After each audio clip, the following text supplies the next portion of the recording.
Ya, Tuan Yang Dipertua, saya ingin mengucapkan terima kasih kepada 5 ahli yang berhormat Senator iaitu YB Senator Puan Rita Sarima Anak Patrick Inso, YB Senator Puan Susan Cemerai Anting, YB Senator Tuan Abun Sui Anyit, YB Senator Datuk Rosni bin Sohar, dan YB Senator Datuk Edward Linggu Bukut yang telah berbahas dan mengambil peluang menyatakan cadangan dan pandangan melibatkan perkara-perkara yang menyentuh bidang kuasa Kementerian Belakangan dan Komuniti KPK semasa berbahasan usul menjunjung kasih di Dewan Yang Mulia ini. Justru, di sini saya akan mengambil sedikit masa untuk memberikan penjelasan terhadap isu-isu yang telah dibangkitkan oleh ahli-ahli yang berhormat Senator merangkumi perkara-perkara yang akan diperjelas sebentar nanti. Tuan Yang Dipertua, pertama sekali YB Senator Puan Rita Sarima Anak Patrick Inso telah membangkitkan persoalan mengenai kadar penanaman semula sawit yang rendah. Pengeluaran minyak sawit mentah MSM Malaysia telah mencapai 19.34 juta tan pada tahun 2024, meningkat sebanyak 6.7% pada tempoh 4 tahun berturut-turut berbanding 18.12 juta tan pada tahun 2021. Pengeluaran MSM pada tahun 2022 telah meningkat sebanyak 1,9% kepada 18,45 juta tan berbanding tahun 2021, manakala pada tahun 2023 meningkat sebanyak 0,5% kepada 18,55 juta tan dan sebanyak 4,2% peningkatan direkodkan pada tahun 2024 apabila pengeluaran MSM mencecah 19,34 juta tan. Walaupun terdapat pertumbuhan kadar peningkatan, ini masih sederhana disebabkan beberapa faktor utama seperti berikut. Pertama, isu tenaga buruh. Pemulihan tenaga kerja masih belum sebetulnya stabil, memberi kesan kepada produktiviti ladang. Kedua, keadaan cuaca. Musim kemarau dan banjir yang berpanjangan turut mempengaruhi hasil pengeluaran. Ketiga, kekangan dana dan peraturan alam sekitar. Peraturan berkaitan kemampanan dan pensejalan turut memberi impak kepada industri. Dan keempat, cabaran mekanisasi. Bergantungan kepada buruh asing, kekangan penggunaan otomasi dan mekanisasi dalam penuaian sawit menjejaskan pertumbuhan sektor sawit. Selain itu, peningkatan jumlah pokok sawit tua akibat kadar penanaman semula yang rendah turut menjejaskan produktiviti industri. Purata kadar penanaman semula sawit estate bagi tempoh 2014 sehingga 2024 hanya sekitar 2,2%, jauh lebih rendah berbanding 4% hingga 5% yang disyorkan. Pokok sawit yang berumur lebih 25 tahun tidak produktif dalam pengeluaran buah dan faktor ketinggiannya yang menyukarkan penuaian serta meningkatkan kos buruh. Oleh itu, Kementerian menyarankan pemilik ladang dan syarikat perladangan merancang penanaman semula secara berjadual untuk mengurangkan keluasan pokok tua dan mengekalkan produktiviti ladang dengan pokok matang yang berusia 10 sehingga 15 tahun yang menghasilkan buah tantan segar PTS secara optimum. Namun, berdasarkan statistik Lembaga Minyak Sawit Malaysia MPOB, hasil PTS estate menunjukkan peningkatan selama 3 tahun berturut-turut walaupun kadar tanam semula masih di bawah paras yang disyorkan. Hasil PTS meningkat daripada 15,47 tan sehektar pada tahun 2021 kepada 16,7 tan sehektar untuk tahun 2024. Sehubungan itu, Kementerian akan terus melaksanakan langkah-langkah strategik bagi meningkatkan hasil PTS estate dan memastikan industri sawit Malaysia kekal berdaya saing serta terus menyumbang kepada pertumbuhan ekonomi negara. Seterusnya, YB Senator Puan Rita Sarima Anak Patrick Inso juga telah mempersoalkan usaha-usaha kerajaan mendepani ancaman dan piawaian antarabangsa untuk mengekalkan daya saing dalam pasaran global. Pengiktirafan pensejalan MSPO dalam International Trade Center Sustainability Map pada tahun 2024 turut mengukuhkan komitmen Malaysia terhadap pengeluaran minyak sawit memban. Penyenaraian rasmi pensejalan MSPO dalam ITC Sustainability Map tersebut bukan sahaja memperkukuh kedudukan sebagai pensejalan kemampanan yang diiktiraf antarabangsa, malah meningkatkan keterlihatan MSPO dalam kalangan pembeli global dan organisasi perdagangan. Pengiktirafan ini amat penting bagi memastikan 435,000 pengembun kecil yang bergantung kepada industri sawit tidak terjejas akibat sekatan perdagangan yang semakin ketat. Sebagai langkah proaktif, Malaysia bercadang untuk membincangkan pengiktirafan MSPO sebagai elemen dalam rundingan perjanjian perdagangan bebas Malaysia Kesatuan Eropah (BIFTA). Bagi memastikan minyak sawit Malaysia terus memenuhi piawaian antarabangsa dan mengekalkan daya saing global, kerajaan melalui MPOP, MSPO dan agensi yang berkaitan sedang memberkuku usaha dalam beberapa aspek utama seperti berikut. Pertama, peningkatan ketelusan dan kebolehjejakan traceability. MPOP sedang mengukuhkan sistem kebolehjejakan dalam rantaian bekalan sawit bagi memastikan pematuhan kepada keperluan pasaran antarabangsa seperti European Union Deforestation Free Regulation UDR. Langkah ini penting untuk meningkatkan kredibiliti industri sawit Malaysia di peringkat global. Kedua, pemantapan MSPO dan hubungan antarabangsa. Kementerian terus mempertingkatkan MSPO supaya sejajar dengan keperluan global, termasuk aspek kelestarian dan pemantauan pembalakan. Kerjasama erat dengan pihak berkepentingan antarabangsa sedang giat dijalankan bagi memastikan produk sawit Malaysia diterima secara lebih meluas. Ketiga, penyelidikan dan inovasi dalam pengeluaran sawit mampan. MPOP sedang menjalankan kajian untuk menambah baik kaedah penanaman dan pengeluaran minyak sawit yang lebih mampan, termasuklah menerusi penggunaan teknologi agroekologi dan bioteknologi untuk mengurangkan kesan terhadap alam sekitar. Penerapan kaedah regeneratif bagi memastikan kelestarian tanah dan biodiversity serta teknologi terkini seperti AI, IoT dan drone turut digunakan dalam pemantauan ladang bagi meningkatkan kecekapan dan mengurangkan pembaziran sumber. Keempat, kerjasama dengan NGO, akademia dan syarikat swasta. MPOP terus bekerjasama dengan institusi penyelidikan, pekebun kecil dan syarikat belatangan bagi memastikan pendekatan pertanian regeneratif yang diterapkan adalah praktikal serta memberi manfaat kepada industri secara keseluruhan. Dan kelima, memperkasakan pekebun kecil. MPOP melalui pegawai tunas menyediakan latihan dan insentif bagi membantu pekebun kecil mengamalkan amalan pertanian mampan di ladang mereka. Ini bagi memastikan mereka dapat menyesuaikan diri dengan piawaian antarabangsa dan terus bersaing di pasaran global. Saya bagi pihak kementerian ingin menzahirkan penghargaan dan terima kasih kepada semua pegawai tunas di seluruh Malaysia atas panduan dan tunjuk ajar kepada pekebun kecil sawit. Kementerian menyambut baik cadangan-cadangan MPOP supaya penyelidikan dan pembangunan bagi mempertingkat usaha dalam membangunkan kaedah baru bagi pengeluaran sawit yang lebih mampan. Langkah ini sejajar dengan aspirasi kerajaan untuk memastikan minyak sawit Malaysia kekal berdaya saing dan diterima di peringkat antarabangsa. YB Senator Tuan Amun Sui Anyit telah membangkitkan insiden penjualan baja palsu yang berleluasa dalam kalangan pekebun-pekebun kecil sawit di negara ini. KPK amat bersetuju dengan kenyataan YB Senator mengenai kualiti baja dan kesannya terhadap pekebun kecil. Perkara yang sama telah dibangkitkan oleh YB Tangkap Batu ketika berbahasa tema rakyat pada 24 Oktober tahun 2024 yang lalu dan semasa penggulungan pada 6 November tahun 2024. YB Menteri KPK telah menyatakan kesediaannya supaya KPK bekerjasama dengan Kementerian Pertanian dan Keterjaminan Makanan KPKM dan Kementerian Perdagangan Dalam Negeri dan Kos Sara Hidup KPDN bagi membincangkan berkenaan rang undang-undang Akta Baja Negara serta agensi kerajaan yang mengawasalia dan menguatkuasakan peraturan berkaitan industri sawit baja.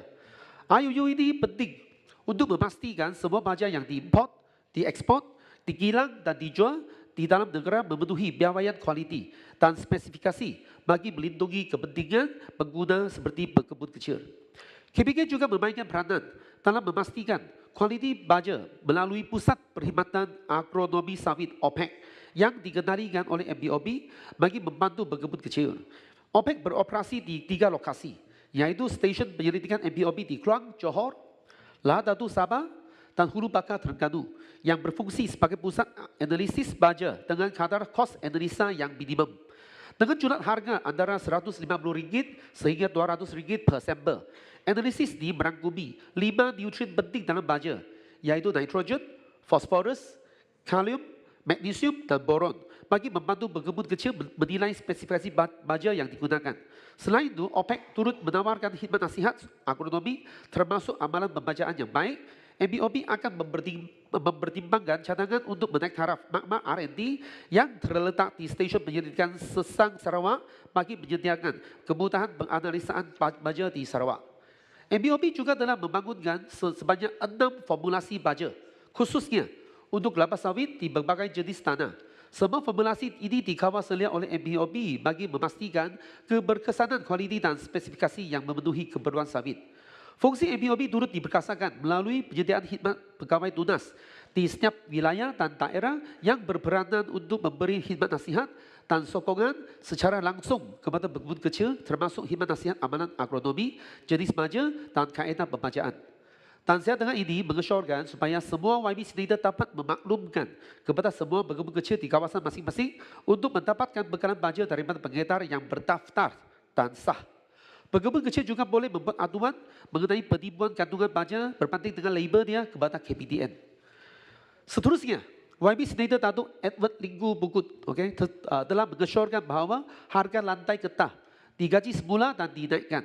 Untuk makluman YB Schneider, jumlah ekspor industri getah bagi tahun 2024 telah meningkat kepada 33,67 bilion ringgit berbanding 27,8 bilion ringgit pada tahun 2023. Daripada jumlah tersebut, ekspor sarung tangan getah menyumbang 45,7% daripada keseluruhan ekspor produk getah, menunjukkan kepentingan sektor ini dalam ekonomi negara.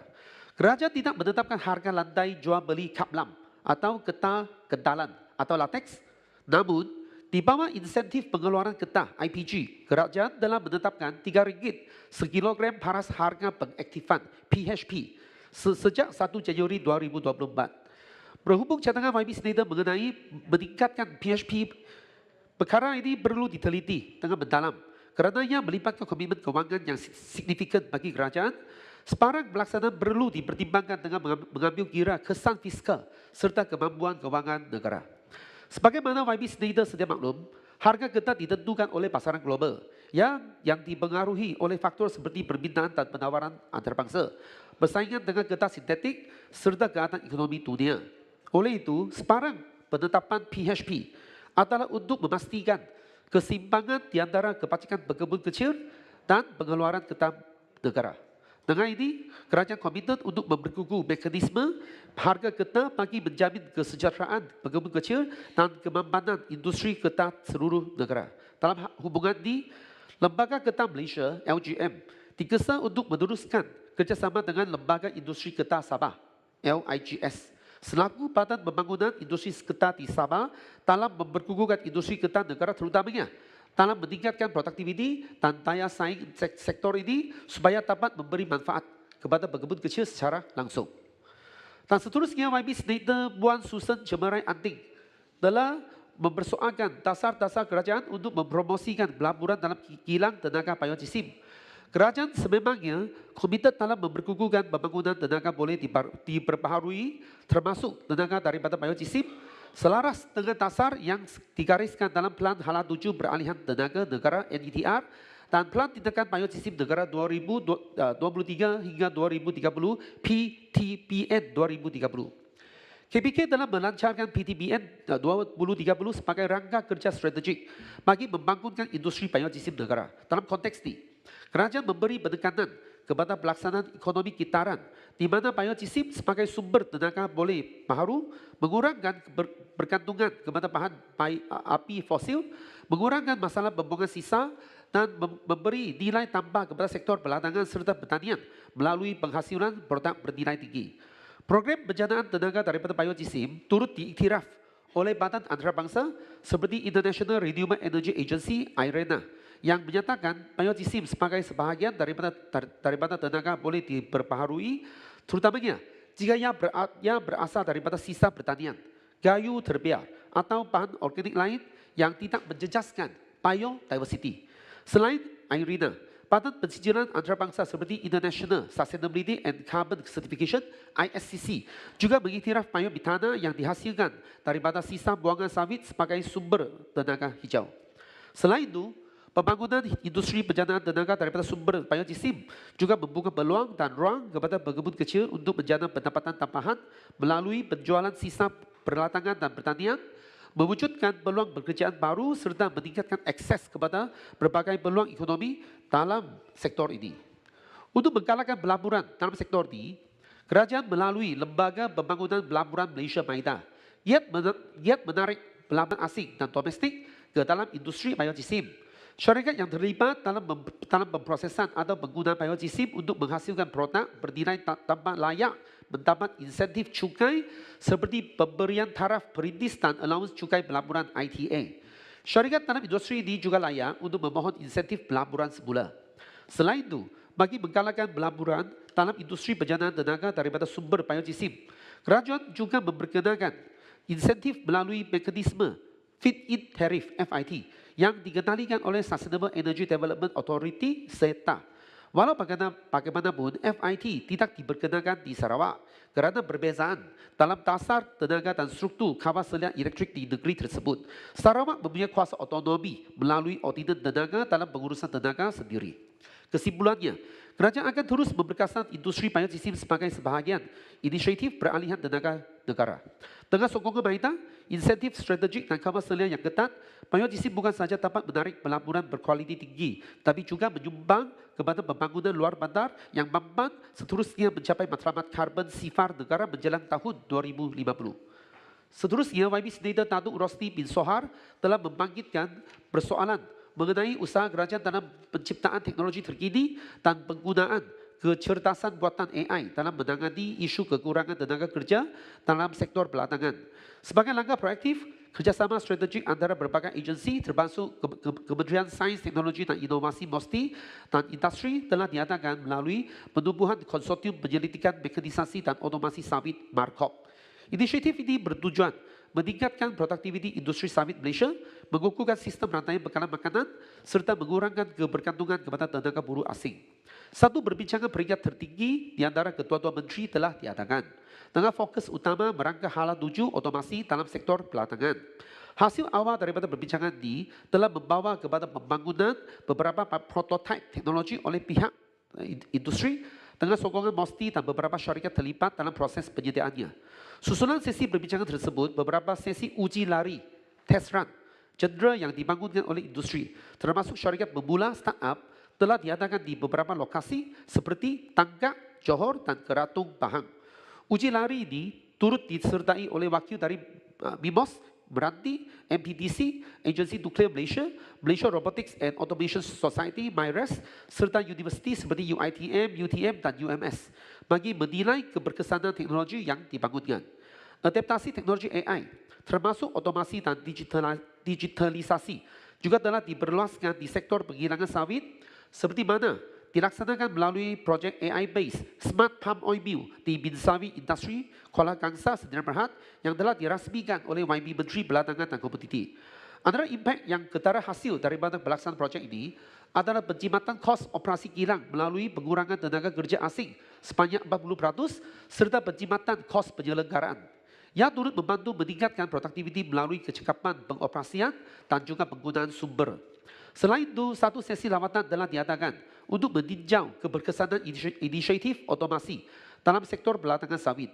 Latangan dan demonstrasi ke teknologi otomasi di Pulau Keri, Selangor turut disertai oleh Kementerian Kewangan dan Kementerian Ekonomi bagi menilai keupayaan jentera dalam meningkatkan kecekapan operasi latang. Pada tahun 2024, KPK telah mengadakan program penanda aras ke Pusat Pembangunan Teknologi Pertanian dan Perlatangan di Shimane, Fukuoka, Tokyo, Jepun, yang berasaskan revolusi industri 4.0, internet berbagai benda IoT dan kecerdasan buatan AI. Lawatan ini bertujuan meneroka inovasi terkini dalam mekanisasi dan otomasi sektor agri komoditi. Program ini memainkan peranan penting selaras dengan kajian separuh penggar KSP Rancangan Malaysia ke-12 yang menetapkan sasaran High Growth, High Value, HGHV. Inisiatif ini menyokong perluasan program mekanisasi dan otomasi subsektor agri komoditi bagi meningkatkan produktiviti dan daya saing industri belakangan negara. Beberapa kerjasama telah dijalinkan dengan industri dan universiti di Jepun, yaitu aspek reka bentuk jentera berasaskan teknologi revolusi industri 4.0. Antara pihak yang terlibat ialah OREC Factory, Asano Gear Factory, Kawashima Agricultural Tools, National College of Technology Matsu, serta College of Engineering Shibaru, Institute of Technology Tokyo. Lawatan ke kilang bertujuan meneliti aspek reka bentuk jentera, manakala perbincangan dengan universiti memfokuskan latihan kepada belia dalam pengendalian jentera serta peluang pekerjaan dalam sektor pertanian. Inisiatif ini membuktikan komitmen kerajaan Malaysia dalam membangunkan jentera berteknologi tinggi bagi menggantikan kaedah konvensional dalam sektor pelatangan. Usaha ini bukan sahaja meningkatkan kecekapan industri, tapi juga menawarkan gaji kompetitif, laluan kerjaya yang jelas, dan peluang meningkatkan atau peningkatan kemahiran bagi menarik minat belia tempatan. Selain itu, teknologi moden turut mewujudkan persekitaran kerja yang lebih kondusif dan selamat, sekaligus menjadikan sektor ini sebagai pilihan kerjaya yang menarik dan berpotensi untuk jangka panjang. So, sekarang masuk ke penutup. So, berdasarkan prestasi perdagangan sektor agri komoditi pada tahun 2024, sektor agri komoditi telah menyumbang sebanyak 87,8 bilion ringgit atau 5,3% kepada keluaran dalam negeri kasar (KDNK). Manakala itu, sektor ini juga telah menyumbang sebanyak 186,5 bilion ringgit atau 12,4% kepada jumlah ekspor negara. YB Senator Datuk Dr. Haji Azhar bin Ahmad dalam sesi berbahasan beliau telah memuji usaha-usaha kementerian dalam meningkatkan imej sektor belakangan di dalam negara dan juga di peringkat antarabangsa. Sebagai kementerian yang bertanggungjawab terhadap sektor agri komoditi negara, KPK komited dalam melaksanakan dasar negara bagi memastikan kemampanan jangka panjang sektor agri komoditi dan mengangkat darjat ekonomi rakyat, terutamanya berkebun kecil yang merupakan nadi penghasilan produk komoditi negara supaya sumber kekayaan negara dapat diimbangi secara seksama. Akhir kata, izinkan saya menamatkan ucapan saya dengan serangkap pantun. Sawit subur hasil melimpah, getah berkualiti tinggi nilainya. YB Menteri memacu mega, YB Timbalan Menteri setia bersamanya. Sekian, terima kasih. Datuk Speaker, ada lagi mau tanya Pak, jangan dulu lari. Bolehkah? Okey, Muhammad okey. Menteri. Terima kasih Yang Muhammad Menteri memberi penjelasan yang begitu meluas sekali khususnya komoditi gata. Tadi ada saya bawa dalam bahasa saya harga lantai gata sebanyak RM3. Saya fikir ini ada dalam budget, pembentangan budget kalau saya tidak silap 2024 atau 25 ini. Anyway. So dalam konteks ini walaupun dia tertakluk kepada harga pasaran, saya kira dengan peningkatan ekonomi negara yang diumumkan dalam budget tambahan baru-baru ini, ada ruang untuk kita membantu untuk pekebun kecil daripada RM3 ke satu tahap yang lebih tinggi daripada RM3 lah. Dan kedua, Yang Berhormat Menteri, apakah kita punya usaha untuk memastikan harga ini tidak lagi jatuh, melainkan naik sahaja? Yang Berhormat Menteri ada juga bercakap pasal PHP. So, saya mau tanya sama kita ada buat kajian kah atau macam mana untuk memastikan harga PST ini membawa satu kelestarian kepada harga getah kita. Dan adakah analisis fisikal yang dijalankan untuk memastikan penetapan harga harga PSP ini tidak menjejas keseluruhan kestabilan keuangan negara sekaligus melindungi kebajikan pekebun kecil. Terima kasih. So, terima kasih kepada YB Edward Lingku yang saya telah kenal lama, okey, semasa membangkang pun, okey. So, untuk isu ini harga lantai, sepatutnya dia ada istilah harga lantai untuk jual beli kaplam, okey, atau lebih dikenali sebagai getah kentalan di bahasa Sabah, okey. So, sepatutnya dia tak ada istilah harga lantai. Yang kita ada ni adalah harga apabila dia paras harga pengaktifan. Maksud dia, kalau harga getah turun daripada RM3 1 kilogram, kerajaan akan memberikan subsidi untuk mencukupkan dia kepada RM3. So seolah-olah ini sebagai harga lantai lah kan. Cuma yang istilah yang kita pakai itu adalah paras harga pengaktifan. So dengan kata yang lain kita memastikan harga getah ini tak akan kurang daripada RM3. Kalau dia kurang kita tambah. Kita subsidikan dia, mencukupkan dia kepada RM3. Kalau nak meningkatkan kepada paras harga pengaktifan yang lebih tinggi, okey. Ini tertakluk kepada perbincangan di antara kementerian kita sama Kementerian Kewangan (MOF). Kerana skala-skala ini melibatkan ruang fiskal dan juga tambahan bajet. Walau bagaimanapun, untuk konteks Sabah, LIGS merupakan dengan izin the only off-taker untuk semua getah asli dekat Sabah. So, kalau boleh, saya rasa ini kemungkinan LIGS boleh berbincang dengan MAFI Kementerian Pertanian Perikanan dan Industri Makanan di Sabah ini untuk mengkaji sama ada kerajaan Sabah nak mengatakan satu mekanisme yang tambah berbanding dengan RM3 yang telah ditawarkan oleh kerajaan persekutuan. Terima kasih. Terima kasih Yang Berhormat Timbalan Menteri Peladangan dan Komuniti. Tak ada pantun lagi kah? Tak ada. Okey, terima kasih. Sekarang dijemput Yang Berhormat Timbalan Menteri Pelancongan Seni dan Budaya.